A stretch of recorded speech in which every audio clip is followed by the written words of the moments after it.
साहित्य संमेलनाच्या मंचावर राजकारणी हा आजचा विषय नाहीये. हा दुर्गा भागवतांपासून चालत आलेला विषय आहे. आता जे नीलम गोऱ्हेंकडनं झालं ते टाळायला हवं होतं. तारा भोळकरांनी बंद पडणाऱ्या मराठी शाळांबद्दल चिंता व्यक्त केली, तिकडच्या तासिका तत्वावरच्या शिक्षकांबद्दल चिंता व्यक्त केली.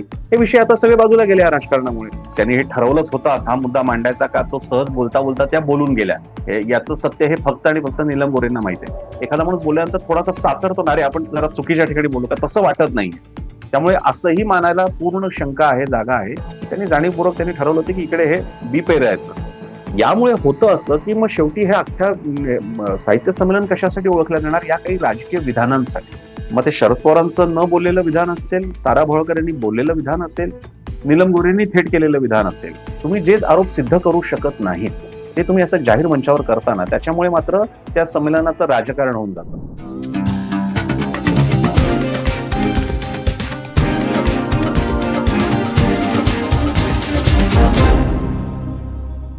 नमस्कार, मी रोहित हरीप द पॉलिटिक्स मध्ये तुमच्या सगळ्यांचं पुन्हा एकदा स्वागत आहे.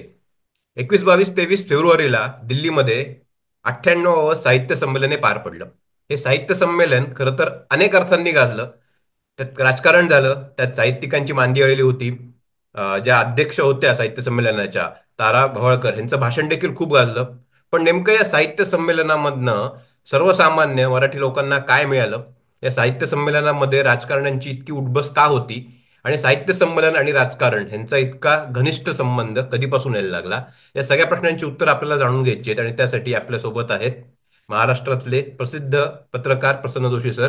सर, तुमचं खूप खूप स्वागत पॉलिटिक्स मध्ये. तुम्ही या साहित्य संमेलनात, तुम्ही 3 दिवस या साहित्य संमेलनात दिल्लीमध्ये होतात.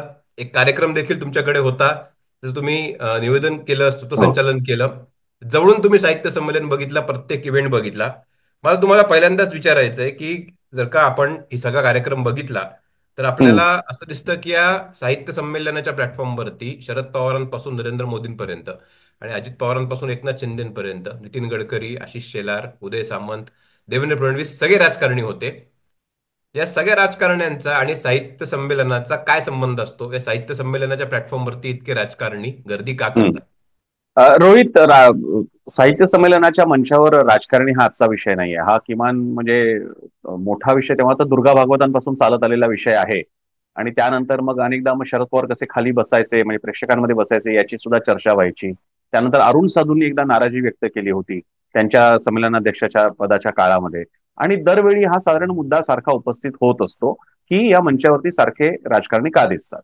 यावेळेचं साहित्य संमेलन मात्र खूपच राजकीय सुद्धा झालं. राजकारणी असण्याला सुद्धा हरकत नाही, माझं थोडंसं त्या बाबतीतलं वेगळं मत आहे. आणि काही लोकांनी ते मांडलेलंही आहे की राजकारणी सुद्धा माणसं आहेत, ते वाचक आहेत, चांगल्या वाचक राजकारण्यांची आपल्याकडे परंपरा आहे. आणि तुम्ही किती नाही म्हणा तरी ते सगळे तुम्हाला रिसोर्सेस उपलब्ध करून देत असतात. जेव्हा तुम्ही महाराष्ट्रातल्या कुठे अमरावती किंवा अन्य कुठल्या ठिकाणी, काय सोलापूर असेल, पश्चिम महाराष्ट्र असेल, या ठिकाणी शेवटी त्या ज्या साहित्य संघटना संमेलन असतात त्यांच्या मागे उभ्या राहणाऱ्या ज्या शैक्षणिक संस्था असतात त्या कोणाच्या असतात? त्या राजकारण्यांच्या असतात. त्यामुळे एक सर्वसाधारण कॉमन सेन्सचा व्यवहार हा सुद्धा लक्षात घेतला पाहिजे. त्यामुळे त्यांनी यायला हरकत नाही. त्यामुळे माणूस मात्र हरवून जायला नको, विशेषतः संमेलनाध्यक्ष, जे यावेळी प्रकर्षानं जाणवलं. कारण यावेळी दिल्लीमध्ये जे सगळीकडे बोर्ड झळकवण्यात आले होते, जाहिराती होत होत्या पेपरमध्ये, त्यामध्ये आपले मुख्यमंत्री, दोन्ही उपमुख्यमंत्री आणि साहित्य संमेलनाची छोटी मुद्रा पण स्वतः तारा भोळकर ज्या संमेलनाध्यक्ष आहेत, उत्सव मूर्ती, गौरव मूर्ती, त्याच नव्हत्या. त्यामुळे मोठ्या प्रमाणात टीका झाली. आणि तिथपासून जे सुरू झालं ते अगदी शेवटच्या दिवशी नीलम गोऱ्हे यांच्या विधानापर्यंत, वाया शरद पवारांनी न वाचलेल्या 2 ओळींपर्यंत, अशा प्रकारे ते सगळं चालू राहिलं. त्यामुळे हा मुद्दा तर बरोबरच आहे की राजकारणी असायला हरकत नाही, पण त्याची मर्यादा ओळखली पाहिजे. आणि समजा तुम्ही गर्दी जरी केली, चला समजा संमेलनाच्या उद्घाटनाला गर्दी केली, पण मधल्या ठिकाणी जेव्हा तुम्हाला बोलवलं जातं, जे नीलम गोऱ्हेंकडनं झालं ते टाळायला हवं होतं असं मला व्यक्तिशः वाटतं. किंवा मग नंतर मग शरद पवारांची जी काही न वाचलेली 2 विधानं आहेत त्याच्यामुळे सुद्धा पुन्हा एक वाद झाला. ते त्यांनी म्हटलं की आज आजूबाजूला सगळ्या अस्वस्थ अशा काळामध्ये गप्प राहणं, याला काळ क्षमा करणार नाही, अशा आशयाचं ते म्हणाले. तर ह्या गोष्टी आता झाल्या तर आहेत. पण एकूण जर का संमेलन म्हटलं तर म्हणजे ज्याला आपण पहिल्या ओपनिंग रिमार्क साठी मी पहिल्यांदा सांगतो की 3 दिवस चांगल्या प्रकारचं हे संमेलन झालं. आयोजन तुम्ही दिल्लीमध्ये जेव्हा करत असता, साध्या पुण्यातल्या, महाराष्ट्रात सुद्धा कुठे करायचं म्हटलं तरी 10 गोष्टींच्या अडचणी असतात. दिल्लीमध्ये करायच्या म्हटल्यानंतर केवढ्या अडचणींना आयोजकांनी सामोरं जावं लागलं असेल संजय नायर आणि त्यांच्या टीमला, त्याची थोडी आपल्याला आपण थोडी सहानुभूतीपूर्वक त्याचा विचार करायला हवा असं मला वाटतं. हॅव्हिंग सेड दॅट, मी आणखी त्याच्या पुढे हे म्हणेन की परिसंवादाचे विषय अधिक चांगले करता आले असते, साहित्याशी संबंधित अधिक चांगल्या प्रकारे करता आले असते, तरुण साहित्यिकांचा त्यांची मांडणी, त्यांचं प्रतिनिधित्व आणखी वाढवता आलं असतं. आणि राजकारणात आता जे राजकारणी म्हणजे तो शरद पवार तर स्वागताध्यक्षच होते, त्यांचं भाषण तर होणारच. नीलम गोरेंना बोलवण्यात आलं होतं. तर त्यांनी बोलल्यानंतर आता ते राजकारण्यांवरती तुम्ही कशा प्रकारे बोलता, तर काही गोष्टी टाळता यायला हव्या होत्या, कारण एवढा मोठा घाट घातला गेलेला असेल दिल्लीमधल्या संमेलनाचा. तर तो आता हे संमेलन कोणत्या गोष्टींसाठी ओळखलं जाणार? तारा भवळकरांनी कशा प्रकारे मोदींना, किंवा त्या स्वतः असं म्हणत नाही की तो मोदींना टोलाय, कारण मी नंतर त्यांची मुलाखत सुद्धा घेतली होती, पण त्यांनी जे काही मत व्यक्त केलं ते त्याच्यासाठी ओळखलं जाणार. मग ते शरद पवारांच्या न असलेल्या दोन ओळींसाठी ओळखलं जाणार. ते नीलम गोरेंच्या या हेवे दावे किंवा आरोप प्रत्यारोपाबद्दल ओळखलं जाणार. आणि या निमित्तानं जेव्हा अखिल भारतीय पातळीला मराठी संदर्भात काही एक उपक्रम राबवला जातो साहित्य संमेलनासारखा, त्यातून ज्या गोष्टींची दिशा पुढे गेली पाहिजे. आता लोकांनाही लक्षातही येणार नाही कदाचित या वादामुळे की तारा भोळकरांनी बंद पडणाऱ्या मराठी शाळांबद्दल चिंता व्यक्त केली, तिकडच्या तासिका तत्वावरच्या शिक्षकांबद्दल चिंता व्यक्त केली, मराठीच्या बोलीच्या संवर्धनाबद्दलची चिंता, काळजी त्यांनी व्यक्त केली, अपेक्षा व्यक्त केली. हे विषय आता सगळे बाजूला गेले या राजकारणामुळे. मला ते वाटतं की काही चांगले टेकअवेज, काही चांगले मुद्दे ह्याच्यातून घेता येत असताना सुद्धा या वादामुळे मात्र जरा गालबोटला. तर भाषा, साहित्य आणि पॉलिटिक्स या तिन्ही गोष्टींचा एकमेकांशी संबंध कसा जोडता येतो? कारण की साहित्य संमेलनाचा प्लॅटफॉर्म हा बऱ्याच वेळेला राजकारण हे प्रोपोगेट करण्यासाठी किंवा प्रोपोगंडा करण्यासाठी वापरलं जातं. तर मग भाषा, लिटरेचर म्हणजे लँग्वेज, लिटरेचर आणि पॉलिटिक्स यांचं कोरिलेशन काय? नोम चॉम्स्की सारखे अमेरिकेतले जे लिंग्विस्ट आहेत, भाषा संशोधक, भाषा शास्त्रज्ञ, त्यांनी आतापर्यंत राजकारणावरती आणि त्याच्या विविध पातळ्यांवरती, लेयर्सवरती, पातळ्या अर्थानं इतकं प्रचंड लेखन केलेलं, ते जरी आपण त्याच्या नजरेखालून घातलं आपल्या, तरी आपल्याला लक्षात येईल की याचा किती अनोन्य संबंध आहे. त्यामुळे भाषा, राजकारण आणि साहित्य एकमेकांच्या हातात हात घालून जात असतात. महाराष्ट्रात, मराठीत आपलं झालंय असं की आपल्याला आता गारंबीचा बापू, श्रीना पेंडसेंची कादंबरी, याच्यात राजकारण आहे. त्याच्यामध्ये एक जण जो त्यातला एक खलनायक दाखवलेला, खलप्रवृत्तीचा, गारंबीचा वसूल फिल्म पण आलेली आहे. तर त्याच्याकडनं जे काही गोष्टी होतात ते सगळं चित्रपटात आलेलं आहे. ते एक राजकारणच असतं. किंवा जर का तुम्ही आणखी कुठल्याही कादंबऱ्या घ्या ज्याच्यामध्ये काही सामाजिक गोष्टींबद्दल, आता दलित साहित्य तुम्ही जर का बघितलं, ज्याला दलित साहित्य म्हणतात, दलित साहित्याचा सगळा आशय हा राजकीय आशय नाहीये का? राजकारण म्हणजे फक्त काँग्रेस, राष्ट्रवादी, शिवसेना, मनसे नसतं. दलित साहित्यामध्ये त्या त्या लोकांची झालेली परवड, त्यांना गावकुसाबाहेर ठेवणं, त्यांना कोणती संधी मिळू न देणं, याच्या ज्या ज्या काही गोष्टी आपण आपल्याला वाचल्यावर शहारा येतो. मी जात चोरली होती असेल, किंवा लक्ष्मण माने, असंख्य उपराकार वगैरे सगळ्यांची पुस्तकं आहेत त्यामध्ये, शरणकुमार लिंबाळे आणि बाकीचे, जनार्दन वाघमारे, या सगळ्यामधलं जे समाजकारण असतं ते वस्तुतः राजकारण आहे. जाती व्यवस्था हेच एक मोठं राजकारण आहे. आता त्याच्यात आपण अकॅडमिक मध्ये नको जायला, ते प्रचंड मोठं राजकारण आहे. त्यामुळे ती व्यवस्था याच्यातूनच तयार होणारे राजकारणी. उदाहरणार्थ मी तुम्हाला साधं सांगतो, आपल्याकडे आता मराठा आरक्षणासाठी मोठी आंदोलनं झाली, ओबीसींचंही सुरू झालं. हे लोक कोण होते? हे समाज होते. त्या समाजामधून एक राजकीय मागणी झाली की आमचं रिझर्वेशन ठेवा, दुसरे म्हणत होते यांना रिझर्वेशन देऊ नका. हे झालं राजकारण, समाजातून सुरू झालेलं राजकारण. आणि मग त्याच्या अनुषंगाने मग अनेकांनी आपापलं लेखन केलं, मांडणी केली. राजकीय विश्लेषण हे सुद्धा साहित्याचा एक प्रकार आहे. त्या अर्थानं अनेक, आता यदी फडकेंचे जे महाराष्ट्राच्या विश्लेषणासंदर्भातले खंड आहे, स्वातंत्र्योत्तर काळापासून, महाराष्ट्राच्या स्थापनेपासूनचे, त्याला तुम्ही साहित्य म्हणणार नाही का? यदी फडके तर संमेलनाध्यक्ष सुद्धा होते. तर तेही अध्यक्ष, तेही राजकारणच आहे.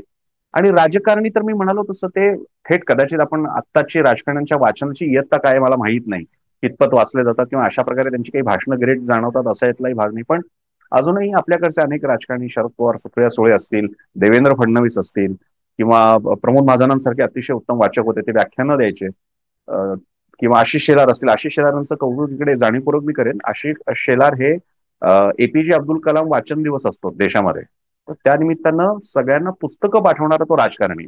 मला नेहमी ते वर्षाकाठी एक पुस्तक येत असतं त्यांच्याकडून. असे उपक्रम राबवणारे असतील. आणि काही वेळा तुम्ही कदाचित चांगले वाचक नसालही, कारण वाचन हे स्वतःमध्ये एक स्किल आहे, पण किमान अशा उपक्रमांसाठी तुम्ही काळजी घेता, तसे कार्यक्रम आयोजित करता. आता विलास काका उंडाळकर वारले, पण मला आठवतं, मी अगदी 2000ची गोष्ट असेल, त्यांनी तिकडे एक साहित्य संमेलन आयोजित केलं होतं. त्याला मी गेलो होतो तेव्हा एका एजन्सीसाठी कव्हर करायला. आज मला असं वाटतं की या लोकांनी ग्रामीण भागामध्ये साहित्याची जी ज्योत तेवत ठेवली, जी तुमच्या आपल्या पुण्या मुंबईच्या बाहेरची आहे, ते जास्त मोठं काम आहे. पुण्यामध्ये 1,000 कार्यक्रम होत असतात वर्षाकाठी. पुणे बुक फेस्ट होतो, बाकी मुंबईला होत असतात सारख्या सगळ्या गोष्टी. मॅजेस्टिक प्रकाशन आहे, पॉप्युलर आहे, पुण्यामध्ये आहेत, इंटरनॅशनल आहे, डेक्कनला सगळं छान चाललंय. जिथे हे होत नाही तिथे मी आता जानेवारीच्या पहिल्याच 2 का 3 तारखेला मी कुंडलला, सांगलीच्या कुंडलला मी तिकडे कार्यक्रमाला गेलो होतो आणि व्याख्यान वगैरे ठेवलं होतं. साहित्यिक सांस्कृतिक कार्यक्रम होते. कोणी ठेवले होते? स्थानिक काँग्रेसच्या नेत्यांनी ठेवले होते. असेच कार्यक्रम ठिकठिकाणी होत असतात. त्यामुळे त्यांचा थेट संबंध आहे. इनफॅक्ट खरं तर महाराष्ट्राच्या ग्रामीण पातळीला साहित्यिक उपक्रम राबवण्यामध्ये राजकारण्यांचा फार मोठा सहभाग आहे. मग भले तिकडचा माणूस राजकारणी कोट अनकोट गुंड का असेना, कसा का असेना, पण तो त्याच्या एका प्रतिमेसाठी का होईना, पण तो असे उपक्रम होऊ देतो. एखाद्या तिकडच्या लेखकाला, जरा लेखक असेल, सूत्रसंचालक असेल, यांना संधी तुम्ही आम्ही नाही देत, त्यांना तिथे संधी मिळते. या सगळ्या आशयाचं जर का तुम्ही या चित्राकडे बघितलं तर राजकारणी भाषा आणि साहित्याचा अतिशय जवळचा संबंध आहे. उलट सांगायचं झालं तर आता जे ग्रामीण महाराष्ट्रातून साहित्याचे मोठ्या प्रमाणात आता प्रवाह तिथूनच येत आहेत. पुणे मुंबईमध्ये शहरी लेखन होत आहे, तसे अनेक लेखक आहेत, पण ग्रामीण महाराष्ट्रातून येत आहे. यांचा कुठे ना कुठेतरी संबंध, तो लेखक हा कुठेतरी शिक्षक असतो, तो सरकारी कर्मचारी असतो, तो प्रायव्हेटमध्ये असतो, तो साखर कारखान्यामध्ये असतो, तो सहकारी खात्या बँकेमध्ये किंवा काय सहकारी पतसंस्थेमध्ये असतो आणि तिथून तो लिखाण करत असतो. तो ग्रामीण महाराष्ट्रात राहत असतो आणि ग्रामीण महाराष्ट्रातला कोणताही माणूस हा राजकारणाच्या पेक्षा अलिप्त राहूच शकत नाही. ती मुभा फक्त तुम्हा आम्हाला पुण्या मुंबई आणि मोठ्या शहरातल्या लोकांना, की ज्यांच्या गरजा या सिस्टीमद्वारे टेकन केअर ऑफ आहेत, बाकीच्यांना करावंच लागतं. त्यामुळे तो संबंध महत्वाचा आहे. पण मग या अनुषंगाने अजून एक प्रश्न घेतो मी पुढे, की हम्म. साहित्यावरती पॉलिटिक्सचा प्रभाव असणं ही अपरिहार्यता आहे. त्याचे फॉर्मॅट बदलत जातील राजकारणाचे. काही स्थानिक स्वराज्य संस्थांमधला असेल, कारखान्याचा हम्म. असेल, गावातला असेल, हो. गल्लीतला असेल, हम्म. शहरानुसार, खेड्यानुसार, सेमी अर्बन भागानुसार ते राजकारणाचे फॉर्म बदलत जातील. पण मग हा हम्म. अट्टाहास का केला जातो की साहित्यातनं राजकारण हद्दपार करा? किंवा मग राजकारणाकडे असं का बघितलं जातं की राजकारण एक वाईट गोष्ट आहे, त्याचा प्रभाव साहित्यावर नाही पडला पाहिजे? आता याच्यातली एक शेड अशी आहे, त्यातला एक पदर असा या बोलण्याचा, की साहित्यात राजकारण असं जेव्हा म्हणायचं असतं त्यावेळी वस्तुतः त्या लोकांना म्हणायचं असतं की साहित्य संमेलन, त्याच्यासाठीचे निधी, साहित्य महामंडळ, परिषदा, समित्या, या सगळ्यांना निधीसाठी, मदतीसाठी जे राजकारण्यांवरती अवलंबून राहावं लागतं ते कमी व्हायला हवं. आणि त्या दृष्टीने माझं एक मत आहे की साहित्य व्यवहार हा जो काही असेल तो असा स्वतःचा स्वतः स्वायत्त चालला पाहिजे. राजकारण्यांनी, म्हणजे जसं उदाहरणार्थ सुप्रीम कोर्ट पासून पोलीस व्यवस्था यांच्यासाठीचा पैसा तर शासनच देत असतं, पण शासन त्याच्यात हस्तक्षेप करत नाही. पोलिसांचं सुद्धा काही प्रमाणात सोडता तुम्हाला हस्तक्षेप नाही करतायत. फार लोकांना गैरसमज की सगळी अख्खी पोलीस यंत्रणा राजकारण्यांकडनं मॅनेज होते, असं नाहीये. तर तिकडे IPS अधिकारी असतात, ते तुमच्या राज्यातल्या शासकांचं ऐकत नाहीत, म्हणजे ते त्यांच्या कर्तव्यावर ठाम असतात. तर सांगायचा मुद्दा असा की ही जी मागणी आहे ना की राजकारण दूर ठेवा, त्यावेळी असं म्हणायचं असतं की हा राजकारण्यांचा म्हणजे कुठल्या मंत्री, पदाधिकारी वगैरे ही जी कोण मंडळी असतात, सांस्कृतिक खातं वगैरे किंवा प्रशासक तिकडे बसलेले IAS कोण असतील ते, या सगळ्यांचा हस्तक्षेप दूर ठेवा, कारण त्यांना त्याची कल्पना नसते. उदाहरणार्थ आता आपल्याकडे मी परवा आता संमेलनाला गेलो होतो, तिकडे शासनाचा स्टॉल होता, ज्याच्यामध्ये शासनाचे उत्तम उत्तम उत्तम चांगले कोश वाङ्मय आणि बाकीच्या गोष्टी तिकडे ठेवण्यात आल्या होत्या. हे काम कसं असतं माहितीये का? आपलं कोणीतरी करतं, मग ते बनतं अचानक, मग नंतर अनेकदा आउट ऑफ प्रिंट होतं. त्यासाठी तिकडे चांगले लेखक, साहित्यिक हवेत की ज्यांना त्याची जाणे आणि त्याचा दरवेळी त्याचा हे घेतला पाहिजे, धांडोळा घेतला पाहिजे, आणखी नवीन कुठली पुस्तकं बनवली पाहिजे, नवीन गरज काय वगैरे. आता हे होत असताना ह्याच्या पुढच्यात ही मागणी बरोबर आहे की या अर्थानं राजकारण्यांनी बाजूला व्हावं. पण अनेकदा जेव्हा म्हणतात की राजकारणी नकोच, तर असं होणं शक्य नाहीये. साहित्यिक कमी राजकारणी असतात का? आता गेल्या काही वर्षापासून एकमताने साहित्य संमेलनाध्यक्ष निवडण्याची परंपरा सुरू झाली आहे. अन्यथा यासाठी जे राजकारण झालेलं आहे, ज्या पातळीला गेलेलं आहे, ते कदाचित आपल्या नेहमीच्या राजकारण्यांना सुद्धा धक्का देणार असू शकतं. याचे असंख्य किस्से आहेत. आपल्याला नावं घेता येत नाही, कारण या मुळातच गोष्टी आपल्याला अडूनच कळत असतात. पण कधी जातीचा मुद्दा करणं असेल, कधी शहरी विरुद्ध ग्रामीणचा मुद्दा असेल, कोणी कशासाठी पैसे सोडले याचा मुद्दा असेल, असं अनेकदा झालेलं आहे. त्यासाठी जोरदार टीका सुद्धा झालेली आहे. अगदी चांगल्यात चांगल्या साहित्यिकांना केवळ कुठलं तरी गणित त्यांना सांभाळता आलं नाही, यासाठी मतदान याच्यामुळे ते हरलेले आहेत. काही वेळा तर असंही झालेलं, आपण आज EVM वगैरे म्हणतो रोहित, पण असेही प्रकार घडलेले आहेत की अहो, आमच्याकडे मतपत्रिकाच आल्या नाही, त्यामुळे आम्हाला मतदानच करता आलं नाही. आमची काय मतं बादच कशी काय झाली, किंवा आणि ती एकदम सिक्रेट व्यवस्था असते, ती नीट लोकांना कळतही नाही. याही गोष्टी आहेत. त्यामुळे राजकारण साहित्यिक करत नाही का? अख्ख्या नियुक्त्या मंडळाच्या, म्हणजे साहित्यामध्ये छावण्या पण आहेत. महाराष्ट्रातलं साहित्य सगळं क्षेत्र आहे, त्यात पुन्हा छावण्या आहेत. त्या थोड्याशा हिंदुत्ववादी असतील, त्या ज्याला आपण पुरोगामी म्हणतो अशा असतील, त्या पुन्हा ग्रामीणच्या आहेत, त्या पुन्हा आणखी काही विशिष्ट समाज स्पेसिफिक सुद्धा आहेत, सवर्ण अवर्ण सगळ्याच प्रकारचे आले, त्यांच्यातले अंतर्गत संघर्ष सुरू असतात. या सगळ्यासह राजकारण सुरू. राजकारण आपलं काय झालंय, राजकारण म्हटल्यानंतर आपल्याला राजकीय पक्ष, कोणाचे किती आमदार, कोणाचे किती खासदार, हे राजकारण नाहीये. सगळी सांस्कृतिक राजकारण हे तर सगळ्यात मोठं राजकारण आहे. आणि साहित्य हे संस्कृतीचा सगळ्यात पहिला हुंकार हा साहित्यातून उमटतो. मग त्याचं राजकारण सुरू होतं, मग ते संस्थात्मक राजकारणामध्ये जातं. त्यामुळे सगळंच राजकारण आहे. त्यांना त्यामुळे साहित्यापासून राजकारण दूर ठेवा, हा हा भाबडेपण आहे असं म्हणणं, असं मला वाटतं रोहित. सर, एकीकडे साहित्याचा विषय येतो तेव्हा साहित्य म्हणजे अभिव्यक्ती स्वातंत्र्य हे एक समीकरण रूढ आहे.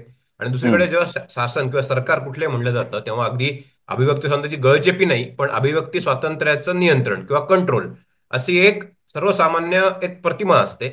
मग असं असताना साहित्य आणि सरकार ह्यांचं एकत्र येणं एकाच हम्म. मंचावरती हे कसं स्वीकारायचं, किंवा हा विरोधाभास नाही का? नाही, यामुळेच विरोधाभास नाहीये. यंत्रणांच्या पातळीला काम करत असतात. साहित्य हे एक वेगळा मंच आहे.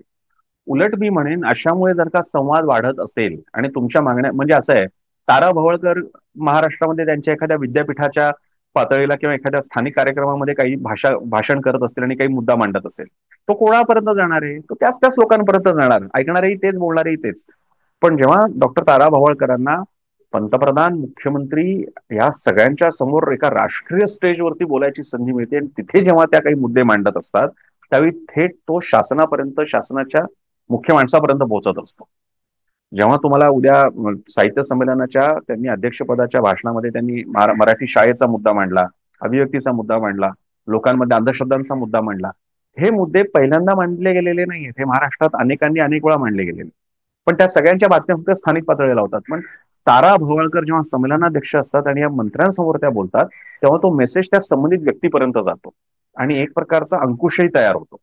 म्हणजे एकेकाळी असे साहित्यिक होते आणि तारा भोवळकर त्याच परंपरेतले आहेत असं माझं मत आहे, की अरे विजय तेंडुलकर आहेत, यदी फडके आहेत, किंवा असे गोविंदराव तळवलकरांसारखे अगदी मोठे संपादक असतील. ही मंडळी अशी होती की यांचा काही प्रमाणात का होईना धाक होता, की ही मंडळी आहेत आणि तुमच्यावर टीकेची झोड उठवू शकतात.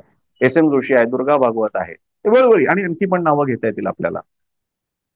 तर त्यामुळे राजकारणी आणि राजकारणी, पुन्हा मी राजकारण, सगळेच राजकारणी असतात एका अर्थानं, आपण सगळे राजकारण करत असतो, पण त्याच्या जात नाही. पण राजकीय व्यवस्था जी पारंपरिक असते, त्यातले जे नेते, आमदार, खासदार, मंत्री, अगदी पंतप्रधानांपासून बाकीचे, इथपासून ते बाकीचे सगळे जेव्हा साहित्य मंचावर येतात तेव्हा संवाद सुरू होतो, जो इतर वेळी आपल्याकडे ती स्पेस नाहीये. म्हणजे मी तुम्हाला सांगतो रोहित, की आता या संमेलनाध्यक्षांच्या या कार्यक्रमानंतर तारा भवाळकर आणि मुख्यमंत्र्यांची भेट कदाचित ही थेट आता पुढच्या वर्षी सूत्र इतर दुसऱ्या संमेलनाध्यक्षाकडे देतानाच होणार आहे. मध्ये होईल की नाही माहित नाही, करावं त्यांनी, उलट महाराष्ट्रभर फिरावं. त्यामुळे हा संवाद गरजेचा आहे. आणि या निमित्तानं एक लक्षात घ्या, बाकी सगळ्या तुमच्या काय म्हणूया त्याला, संकेत, तुमच्यामधल्या लेयर, तुमच्यातल्या सगळ्या ज्या पातळ्या आहेत, तुम्ही संमेलनाध्यक्ष असता, कोणीतरी मंत्री, खासदार किंवा हे असतं, या निमित्तानं संवादाचा एकदा धागा, सेतू तयार झाला ना, तर पुढे गोष्टी, म्हणजे मला आता खात्री आहे की उद्या तारा भावकरांनी फोन केला फडणवीसांना, एकनाथ शिंदेना, अजित पवारांना, यावं इकडे आमच्या इकडे वाचनालय ना, महाराष्ट्रामध्ये वाचनालय अनेक ठिकाणी उभं राहण्याची गरज आहे. गाव तिथे, जिल्हा तिथे, तालुका तिथे, मोठी वाचनालय वगैरे, त्यासाठी जरा फंडिंग देता का? मला खात्री आहे तारा भावकरांच्या शब्दाला आता यावेळी जास्त मोठी किंमत असेल. उद्या तारा भावकरांनी शाळांचा मुद्दा लावून धरला, उद्या तारा भावकरांनी त्यावर वक्तव्य केलं, जे अनेक जण म्हणतात फंडिंग येत नाही आमच्या शाळांना. आता तारा भोळकर त्याच्यासाठी हक्काने भेटू शकतात आणि त्यांना भेट द्यावी लागेल. कारण संमेलनाध्यक्षांना मुख्यमंत्री किंवा उपमुख्यमंत्र्यांनी भेट दिली नाही, मोठी बातमी होईल. आणि तारा भोळकर त्यावरती फटकं आहेत, अगदी थेट बोलूनही मोकळ्या होतील की मी भेट मागते, मला भेट मिळत नाही वगैरे. यासाठी हे कार्यक्रम महत्वाचे आहेत. म्हणजे संमेलनाच्या माध्यमातून काय मिळालं, काय फार गंगाजळी फार चांगली, म्हणजे मोठी नसते असं काही, पण या पुढच्या वर्षभरात त्या पदावरच्या व्यक्तीला करण्यासारख्या खूप गोष्टी आहेत. आणि म्हणून तुम्ही म्हणताय तसं राजकारणी आणि संमेलनांमध्ये एकत्र येणं गरजेचं. नीलम गोऱ्यांचा मुद्दा मगाशी तुम्ही बोललात, पण तो अजून थोडा सविस्तरपणे बोलायला पाहिजे की नीलम गोऱ्यांनी जो काही प्लॅटफॉर्म वापरला त्यांचा राजकीय स्कोर सेटल करण्यासाठी किंवा राजकीय हेतुआरोप आपण म्हणू करण्यासाठी, की ठाकरेंना 2 मर्सिडीज वगैरे द्यावा लागतात. त्यानंतर एक नवा वादंग महाराष्ट्रात सुरू झालेला आहे. आणि अर्थातच कुठल्याही सुज्ञ नागरिकास किंवा ज्याला राजकारण साहित्य दोन गोष्टी समजतात त्याला हे गोष्ट कळणं अगदीच स्वाभाविक आहे की साहित्य संमेलन हा काही प्लॅटफॉर्म नाहीये की हे आरोप करण्यासाठी. एरवी महाराष्ट्राचे काय देशाच्या राजकारणात असे चिखलफेकी कायम होतच असते. माईक समोर दिसला की लोक आरोपच करतात, राजकीय आरोप. तर मग आणि नीलम गोरे यांच्यासारख्या व्यक्तीकडनं येणं खूप धक्कादायक होतं, कारण की त्यांची साहित्यिक आणि राजकारण या दोन्ही क्षेत्रात बऱ्याच वर्षांपासून उठबेस आहे. म्हणजे हम्म. राजकारणी आहेत पण त्यांना साहित्य क्षेत्राशी संबंध आहे. तर मग त्यांनी हे जाणून बुजून केलं, पॉलिटिकल स्कोर सेटल करण्यासाठी केलं का, परत एकदा तोच मुद्दा येतो की साहित्य संमेलनाचा, साहित्याचा, या प्लॅटफॉर्मचा राजकारणी अत्यंत स्मार्टपणे कसा उपयोग करतात त्याचं उदाहरण येते. हो, हे खरं आहे. तो त्यांनी वापर केलेला आहे. एकच त्यांना थोडा संशयाचा फायदा देता येईल, कारण मी अनेकदा अशा कार्यक्रमांचं सूत्रसंचालन केलेले डिबेट्समध्ये किंवा अन्य ठिकाणी. नीलम गोऱ्यांच्या बाबतीत काय घडलंय आता त्याच सांगू शकतात. त्यांनी हे ठरवलंच होतं असा हा मुद्दा मांडायचा का, तो सहज बोलता बोलता त्या बोलून गेल्या. याचं सत्य हे फक्त आणि फक्त नीलम गोरेंना माहिती आहे. पण अनेकदा संवादाचा एक छान असा ओघ तयार होतो आणि माणूस बोलून जातो किंवा माणूस मोकळा होतो, सांगतो. एक छान वातावरण बनलेलं असतं, दिल्लीचं छान वातावरण आहे, हलकीशी छान थंडी आहे, सगळे ओळखीचे आलेले आहेत आणि वर्षानंतर एकमेकांना भेटतायत. आणि सगळेच म्हणजे आता तिकडे एबीपी ग्रुपचे व्हाईस प्रेसिडेंट राजू खांडेकर होते, नीलम गोरे होत्या, बाकीची सगळी मंडळी होती. आणि ही सगळी समकालीन असल्यामुळे त्यांच्यामध्ये इन्फॉर्मॅलिटी आहे. हे हा एक आपल्याला सिस्टीम म्हणून लक्षात घेतलं पाहिजे. आणि त्यामुळे त्या बोलताना त्या बोलून गेल्या. अर्थात नीलम गोरे या अनेक वर्षाच्या राजकारणी सुद्धा आहेत. आणि कसं आहे, त्या ज्या मी ते वाक्य नीट पाहिलेलं आहे, एखादा माणूस बोलल्यानंतर थोडासा चाचरतो ना, रे आपण जरा चुकीच्या ठिकाणी बोलू का, तसं वाटत नाहीये. त्यामुळे असंही मानायला पूर्ण शंका आहे, जागा आहे, की त्यांनी जाणीवपूर्वक त्यांनी ठरवलं होतं की इकडे हे बी पेरायचं. आणि त्यासाठी साहित्यिक मंच त्यांनी बरोबर झालं ना. किती मोठी बातमी झाली, प्रचंड मोठी बातमी. आजही त्याचे संजय राऊतांनी तर काल लगेच पत्रही लिहिलं उषा तांबेंना, मंडळाच्या अध्यक्षांना, की आमच्याही कानावर आहे की मर्सिडीज दिल्यानंतरच परिसंवाद वगैरे घेतले जातात किंवा काय, काय जे काय असेल ते. तर ते आता झालेलं हे टाळायला हवं होतं. पण रोहित, मी तुमच्या इकडे एक लक्ष वेधू इच्छितो आणि थोडंसं धाडसाचं ठरेल. राजकीय विधानं कोणी नाही केली. तारा भवाळकर सुद्धा त्या ज्यांनी काही मुद्दे मांडले आणि ते सगळ्यांना माहिती आहे की ते मुद्दे हे प्रामुख्यानं मोदींच्या अनुषंगाने होते. मग तो जैविक अयोनी जन्म किंवा जैविक जन्म, दैवी जन्म जे काय असेल तो असेल. त्यांनी अंधश्रद्धांच्या बाबतीत सुद्धा बोलताना काही मुद्दे मांडले असतील. आणि बाकीचे काही मुद्दे हे राजकीय अंगाने जाणार होते. हे प्रामुख्यानं मोदी, भाजप, सध्याचं राजकारण याच अनुषंगाने जाणार आहे. त्यांनी कोणाची नावं जरी घेतली नसली तरी एवढं कळायला, म्हणूनच त्यांचं सगळं सोशल मीडियावर कौतुक चालू आहे. आता इथे तुम्ही ती राजकीय विधानं केलेली आहे. आता साहित्य संमेलनाध्यक्षांनी राजकीय विधान करू नयेत का? जरूर कराल. तर मी स्वतःच म्हणतो की राजकारण साहित्य वेगळं करता येणार नाही. पण झालं असं की तारा भवाळकरांनी जे बाकीचे अतिशय महत्वाचे मुद्दे मांडले ते त्यामुळे झाकोळले गेले. पंतप्रधान मोदी आणि बाकीची सगळी मंडळी ही ज्या पातळीला आहेत, तिकडे तुमची अशी दोन विधानं येतात, ते थोडे बुडबुडे तयार करतात आणि ते विरून जातात. त्यांना काही फार फरक पडत नाही. या क्षणी भारतामधल्या अनेक महत्वाची राज्य त्यांच्या पक्षाकडे, महाराष्ट्रामध्ये त्यांचं सरकार आहे, तेच तुमचे त्यांचेच नेते हे तुमच्या काय तुमच्या सगळ्या बॉडीवर बसलेले आहेत. तुमचे साहित्य मंडळ असेल किंवा काय बाकीचे असतील. संमेलनाध्यक्षाच्या बाबतीत सुद्धा जे बाजूला आलेले आहेत ह्याच्या उद्घाटनाच्या कार्यक्रमाला. त्यामुळे तुम्ही जी विधानं करता त्याने काही सिस्टीमला लगेच हादरा बसणार नाही. फक्त ते सगळ्यांना समाधान, अरे डिब्रिटोनी काय फटकावून काढलं, अरे आमच्या तारा होळकरांनी काय फटकावून काढलं, अरे लक्ष्मीकांत देशमुखांनी काय बरं पुढे काय झालं मग? लक्ष्मीकांत देशमुखांनी सगळं फटकावलं, झालं ते, बातम्या झाल्या जरा. सगळ्या छावण्यांमध्ये जी काही होती म्हणजे जे प्रस्थापित वाले आहेत त्यांना असं वाटलं अरे काय असं विधान केलं, आणि बाकीच्यांना वाटलं असेल अरे काय छान बोलून दाखवलेलं आहे. मला असं वाटतं की हे दुर्दैव यासाठी, कारण त्याच्यामुळे चमचमीतपणा मिळाला सगळ्यांना. तारा भवळकरांकडे हे जे पद मिळालेलं आहे आणि मला खात्री की त्या वर्षभर त्याचा अतिशय चांगला वापर करतील. त्यांच्या बोलण्याचे जे बाकीचे महत्वाचे विषय होते मराठी भाषेचे, जो मात्र खरंच त्यांच्या अखत्यारीतला विषय आहे, ते विधानं सगळी बाजूला गेली ना. सगळी बातमी सगळी त्याच्याबद्दलच चालली. आता शरद पवारांनी न वाचलेली दोन वाक्य, आता ही एक स्ट्रॅटेजी असू शकते का? एक तर शरद पवारांनी ती वाचली नाही. ती न वाचल्यामुळे आता त्याच्यात गंमत बघ, ती न वाचल्यामुळे उलट त्याची बातमी मुले आणखीच वाढलं. आता हे शरद पवारांनी जाणीवपूर्वक केलं का? शरद पवार कधी अशा चुका झाल्या, युगायोग वगैरे शरद पवारांच्या बाबतीत नसतात असं मानलं जातं. त्यामुळे त्यांनी ते मुद्दामून तसं केलं का, की अस्वस्थ अशा वातावरणामध्ये भूमिका न घेणं वगैरे. पण मग न वाचून तुम्ही तेच नाही का केलं? मग तुम्ही ती वाचली नाहीत, मग तुम्हीच ते नाही का केलं? हा एक त्याच्यात प्रश्न तयार होतो. आणि तिसरी विधानं मग बाकीचं जे नीलम गोरेंनी केलं ते असेल, ते ती विधान असेल, पुन्हा ते त्याच्यात राजकारणच आलं. यामुळे होतं असं की मग शेवटी हे अख्ख्या साहित्य संमेलन कशासाठी ओळखलं जाणार? या काही राजकीय विधानांसाठी. मग ते शरद पवारांचं न बोललेलं विधान असेल, तारा भोळकर यांनी बोललेलं विधान असेल, नीलम गोरेंनी थेट केलेलं विधान असेल. आणि मग काय होईल आता, म्हणजे जे मी हे करतोय, अंदाज बांधतोय, मला असं वाटतं पुढच्या 1-2 वर्षामध्ये त्यांना आपण उजव्यांची छावणी म्हणतो त्याच्यातला एखादा साहित्य संमेलनाध्यक्ष होईल. कारण यावेळी मी सोशल मीडिया फीड बघत होतो रोहित, ऑब्झर्व्ह करत होतो, तर अनेकांनी म्हटलं की अरे या सगळ्या परिसंवादामध्ये सगळी माणसं त्यांचीच आहेत, त्यांच्याच बाजू, त्यांच्या म्हणजे कोणाच्या बाजूची, जी प्रस्थापितांच्या विरोधातल्या बाजूची तीच माणसं आहेत, त्यांचेच परिसंवाद आहेत, एकही यांच्याकडचा माणूस कोणी बघायला मिळालेला नाही. त्यामुळे आता होईल असं की आता यावेळी दिलं ना सगळं तुम्हाला बोलायला, झालं ना सगळं तुमचं बोलून, शरद पवार बोले, तारा बावळकर बोले, सगळे झालं ना, तुमचे सगळे परिसंवादामध्ये सुद्धा तुमच्याकडचेच लोक होते ना, आता पुढचं आमचं. आता हे स्वतःमध्ये एक राजकारण झालं. मी म्हणालो ना रोहित तुला की हे सगळंच राजकारण असतं. आता पुढचं मला आश्चर्य वाटणार नाही की 2026च्या ह्याच्यामध्ये साहित्य संमेलनामध्ये त्यांच्याकडची माणसांचा भरणा जास्त असेल. मी म्हणतो उलट असं नको व्हायला हवं होतं. यावेळच्या परिसंवादामध्ये अशा माणसांनाही बोलवायला हवं होतं. होऊन दे ना एकदा त्या निमित्तानं की महाराष्ट्रातल्या वैचारिक छावण्यांमधला संवाद का कमी झालाय. हे काय होतं की एका पेपरमध्ये संपादकीय विभागामध्ये सगळ्या कम्युनिस्ट असायचे, हिंदुत्ववादी असायचे, समाजवादी असायचे, कोणीतरी मागासवर्गीय समाजातून सुद्धा व्यक्ती आलेला असायचे आणि छान अशी न्यूजरूम मी मुंबईत पाहिलेल्या आहेत, अशी माणसं सुद्धा पाहिलेली आहेत. असं कथा का नाही राहिलेला, असा परिसंवाद इकडे का नाही होत. एनिवे ते आता झाला, संमेलन संपलेलं आहे. तर त्यामुळे हे राजकीय विधान आहे, त्याच्याबद्दल कोणीच कोणाकडे बोट दाखवून सगळ्यांनीच विधानं केलेली आहेत. तारा भवाळकरांनी विधानं केली ती राजकीय विधान आहेत, शरद पवारांनी न केलेलं विधान हे राजकीयच आहे.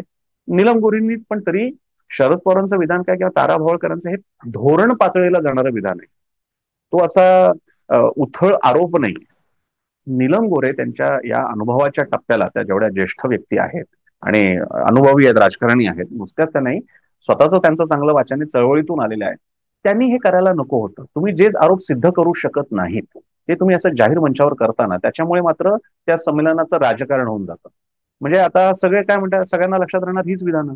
त्या संमेलनात काही चांगले कार्यक्रम झाले, चांगले परिसंवाद झाले, प्रकाशक तिकडे आले होते, या मंडळींच्या गोष्टीचं कौतुक होण्याच्या. आणि आज दिल्लीमध्ये इतर वेळी आपले तुम्हाला माहिती आहे का, एकदा सलग 4 वेळा साहित्य संमेलन हे पिंपरी चिंचवड, महाबळेश्वर, बहुधा लोणावळा, ठाणे, म्हणजे 5 एक वर्षामध्ये 150 किलोमीटरच्या पट्ट्यामध्ये संमेलनं झाले आणि त्याला अखिल भारतीय म्हणत होते. पण आज संजय नाहर आणि त्यांची टीम जेव्हा ह्या सगळ्या कष्टासकट, त्यांना शिव्या खाव्या लागल्या का, भरपूर खाव्या लागल्या. काही अनागोंदी थोडा हे होता का ठिसाळ कारभार, तर नक्की होता थोडासा. पण मी पुन्हा पुन्हा सांगतोय, हे दिल्लीमध्ये आयोजित होत आहे. तुम्ही लक्षात घ्या, दिल्लीमध्ये संध्याकाळी 8 नंतर सरळ गाड्या बिड्या मिळण्याचे अवघड असतात. तुमचं नेहमीच आपल्याकडे जशी हॉटेल्स आणि मिसळपाव आणि सगळं मिळतं तसं काही मिळत नाही. अशा ठिकाणी एक स्ट्रक्चर्ड नीट संमेलन सुरू करणं खरंच मोठी गोष्ट आहे. पण आज हे सगळं राहिलं बाजूला, त्या माणसाला शिव्या पडतायत ते तर सोडूनच द्या संजय नारायणांना, आणि बाकी अख्खं संमेलन सुद्धा राजकीय विधानांमुळेच लक्षात राहत आहे. आणि प्रत्येक जण आपापल्या, अरे आमच्या तारा भोळकरांनी काय टोमणा मारलेला आहे, आमच्या शरद पवारांनी बघा त्या 2 वाक्य न सांगताना काय मास्टर स्ट्रोक मारलेला आहे, आणि नीलम गोरेंनी तर एकदमच विधानं करून टाकले, आरोप केले. मला साहित्यप्रेमी म्हणून असं वाटतं की यापेक्षाही अधिक गंभीर चर्चा आणि अधिक गंभीर करण्यासाठी संमेलनाचा वापर व्हायला हवा. नक्कीच सर, तुम्ही तुमचाच मुद्दा पुढे नेतो की याच्यापेक्षा गंभीर मुद्द्यांसाठी चर्चा व्हायला पाहिजे. पण मग हम्म. जेव्हा मराठी भाषेचा विषय होतो तेव्हा त्याच्यावरती इतर भाषांचं होणारं हो. अतिक्रमण असेल, किंवा मराठी भाषिकांची मुंबईसारख्या शहरातनं कमी होणारी संख्या असेल, किंवा अभिजात भाषेचा दर्जा मिळून देखील मराठी भाषेला महाराष्ट्रातल्या बऱ्याच ठिकाणी जी दुय्यम वागणूक मिळते, याच्यावरनं सुरेश भटांचं एक वाक्य की आपुल्याच घरात हाल सोसते मराठी. तर हो. मग ह्याच्यावर काही साहित्य संमेलनात झालं का, काही ठोस भरीव असं काही मिळालं का, का फक्त राजकारण झालं? मी म्हणूनच अतिशय रोहित, तुमचा फार चांगला प्रश्न आहे. आणि पुन्हा आपल्याही चर्चा राजकीय होण्याच्या पलीकडे तुम्ही ती साहित्याकडे नेताय, मला जास्त आवडलं. नाही तर आपणही दोघांनी तेच काम केलं असतं की जे बाकीचे आता साहित्य संमेलनात झालेलं आहे. असं अधिक व्हायला हवं होतं. आणि म्हणून मी म्हणालो की जे परिसंवाद निवडले गेले होते त्याच्यामध्ये माझ्याही परिसंवादाचा मी उल्लेख करतो. माझा परिसंवाद हा मराठी पाऊल पडते पुढे, त्याच्यात ठीक आहे, रवी पंडित होते, हनुमंतराव गायकवाड होते, आणि मी त्याचा काही प्रमाणात साहित्याशी कनेक्ट जोडू शकलो, पण तो पुरेसा नव्हता. त्यामुळे मी माझ्या सकट म्हणतोय की परिसंवाद अधिक चांगले असायला हवे. माझ्याही परिसंवादाका सकट सांगतोय मी, अधिक परिसंवाद. मग त्याच्यामध्ये काय नवीन प्रवाह कोणते आहेत, नवीन लेखक कोणते आहेत, मराठी साहित्य भारतीय पातळीला नेमकं कुठे आहे. म्हणजे मी छोटस उदाहरण सांगतो, अखिल भारतीय पातळीला हा संमेलन होते, दिल्लीमध्ये होत आहे. का नाही आपण राजदीप सरदेसाईंचं जे नुकतंच 2024च्या निवडणुकीबद्दलचं आलेलं आहे, राजदीप सरदेसाई तुमच्याकडे आलेले पण आहे संमेलनाला, कशासाठी आले, मराठी अमराठी संसार.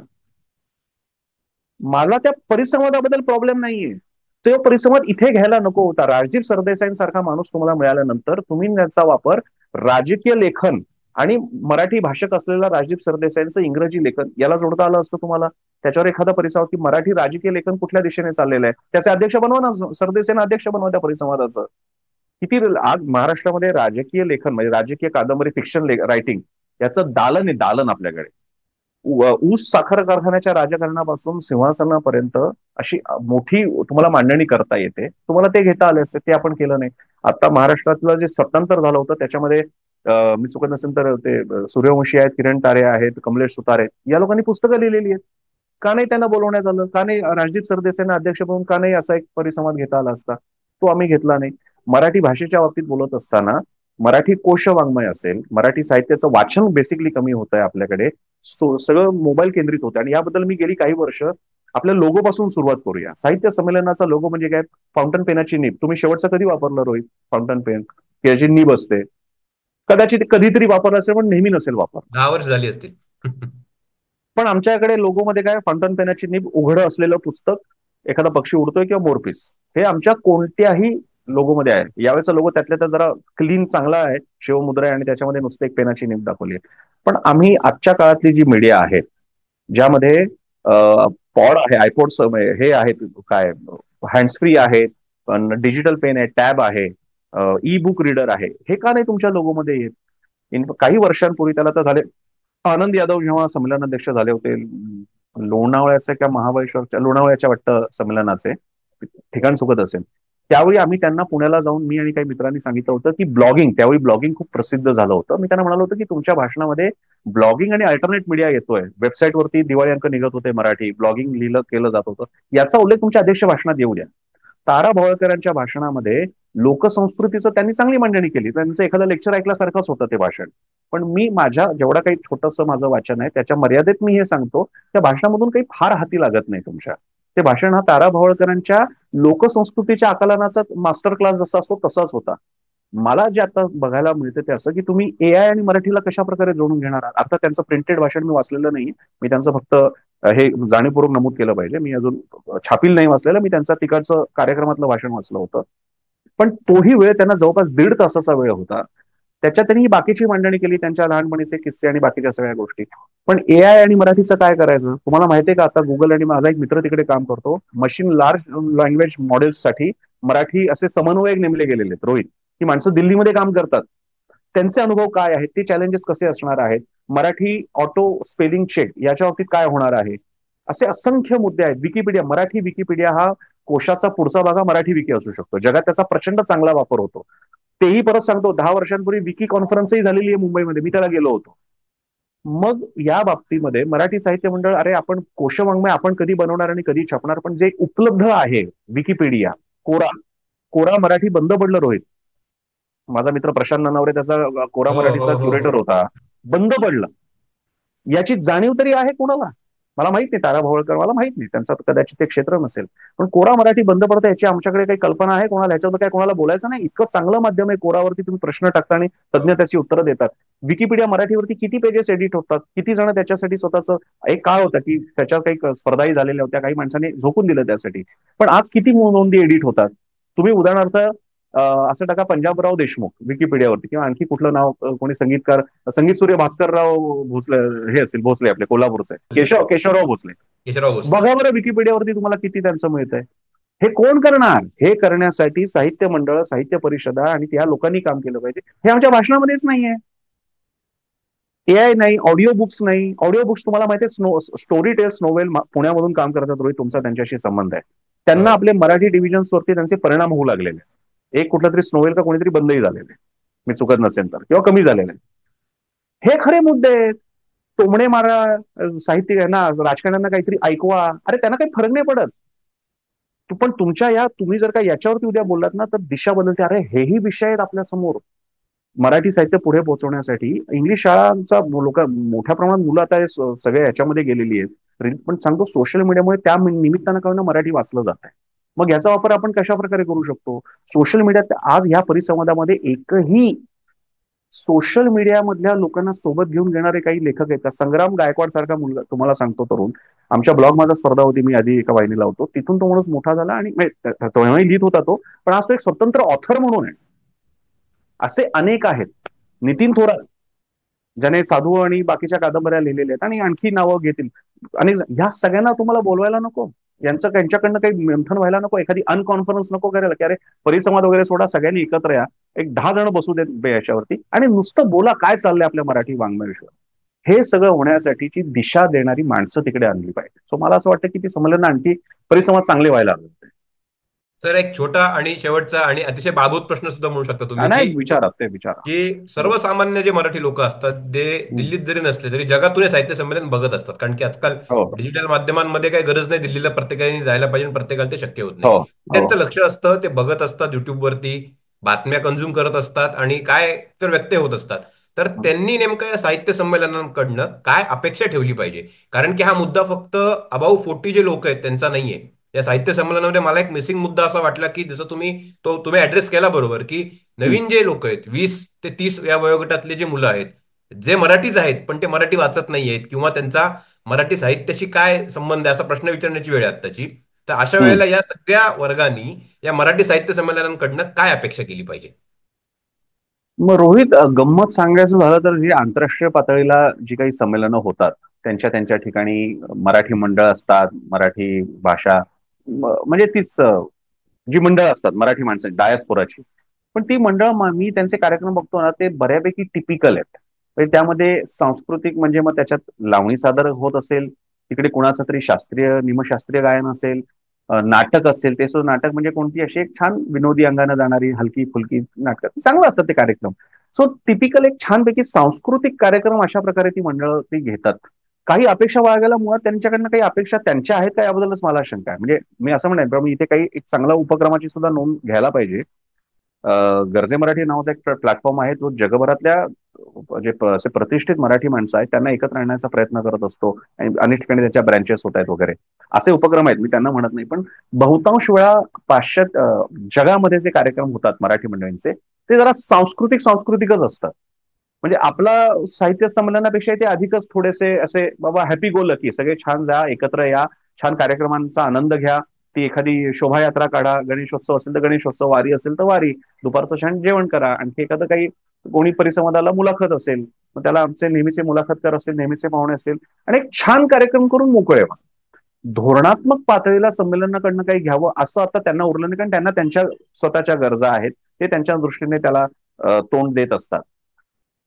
इतकंच काय, हे संमेलनाचे लाईव्ह स्ट्रीम बघत होतो, मध्ये मध्ये जर ऑब्झर्व्ह करत होतो मी, DJIPR ने ते फेसबुकवरती ते टाकत होते. अगदी तारा भवाळकरांच्याही भाषणाच्या वेळी किमान जास्तीत जास्त 100 एक लोक लाईव्ह बघत होते ते. एकूण व्ह्यूज किती आहेत मला माहित नाही, कदाचित तुम्ही चेक केलं असेल तर तुम्हाला नक्कीच दिसेल, पण मला खात्री आहे अगदी सगळ्या संमेलनाचे एकूण व्ह्यूज सुद्धा युट्यूबवरचे जर का बघितले, युट्यूबवरती शेअर केले की नाही मला माहिती, मी फेसबुकवर बघत होतो, लाख लाख लाख 2-5 लाखाच्या आसपास असतील, त्याच्यापेक्षा जास्त नसतील, तेवढेही असतील की नाही मला शंका आहे, चेक करावं लागेल आपल्याला. तर साहित्य संमेलन हा एक सध्या तरी एक उपचार आहे, एक प्रकारच्या आधीच्या परंपरेचा तो धागा आहे, पहिलं सुरू झालं होतं ते, मी त्याला नाकारत नाही. मला असं वाटतं की परदेशस्थ मराठी हा आणखी वेगळा मुद्दा आहे, त्यांचं काही गोष्टी त्यांच्या टेकन केअर ऑफ आहेत, त्यांना तेवढा प्रॉब्लेम नाही. त्यांचे असले असतं प्रश्न आमच्या मुलांवरती मराठी संस्कार, मराठी भाषेचे संस्कार कसे करावेत, कारण त्यांना मराठी येतच नाही. पण ते थोडीशी ना प्यारीसी मुश्किल, असा जो हिंदी शब्द ना तसे प्यारीसी मुश्किल आहे, त्यांना त्यांच्या जगण्याचे प्रॉब्लेम्स नाहीयेत. जगण्याचे प्रॉब्लेम्स आपल्याकडे आहेत. आपल्या महाराष्ट्रातल्या लोकांना लक्षात घ्या तुम्ही, ग्रामीण महाराष्ट्रातल्या लोकांना आपली पुस्तकातली मराठी फर्स्ट लँग्वेज नाही, ती सेकंड लँग्वेज ठरते, कारण ती भाषेची त्या भाषेशी त्याची जोड येत नाही जशी आपली येते पुण्या मुंबईमध्ये किंवा नाशिकमध्ये वगैरे. सो या बाबतीत आपण काय करू शकतो याचा विचार केला पाहिजे, शाळांचा विचार केला पाहिजे. मराठी लायब्ररीज बंद पडतायत, एशियाटिक बाकी सोडा, पुणे मुंबई म्हणतो ना, पुणे मुंबईमध्ये छान आहे, बाकीच्या महाराष्ट्रात बोंब लागलेले, एशियाटिक मध्ये पुस्तकं जतन करण्यासाठी पैसे उभे नाहीयेत, त्यासाठी मग ते दत्तक पुस्तक योजना केली जाते. माझा तोच प्रश्न होता की या तारा भोवळकरांनी, ठीक आहे त्या पुढे वर्षभर काय करतात ते आपल्याला बघायला हवं, अनेक साहित्यिक कदाचित येतात आणि बाकी काही फारसं त्यांच्याकडनं होत नाही, तारा भोवळकर ते करतील, हे उपक्रम नको का राबवायला? अनेक अशा लायब्ररीज, मी अशा बातम्या, मी काही ग्रुप्सवरती आहेत फेसबुकवरच्या वाचन संस्कृतीच्या, लायब्ररी लोक विकून टाकतात, 5 लाख द्या अख्खी लायब्ररी घेऊन जा. हे थांबवायला नको का? स्टँड बुक स्टॉल मुंबईतला बंद झाला, याची आपण दखल घेणार आहोत की नाही? लोकप्रभा नावाचं मॅगझिन इंडियन एक्सप्रेस ग्रुपचं बंद झालंय साप्ताहिक, हे माहितीये का? त्याची काही दखल, आणि किती 50 वर्ष चाललेलं आहे, 49वं वर्ष होतं त्यावेळी ते बंद पडलं, याची दखल आपण काही घेतो का?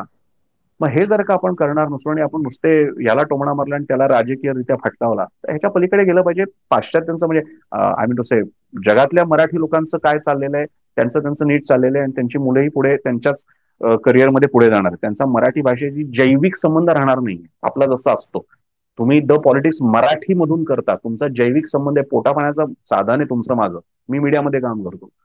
आपली जेवढी आच आहे या भाषेची, मुद्द्याची, माझ्या मते तो त्यासाठी आपण काम केलं पाहिजे.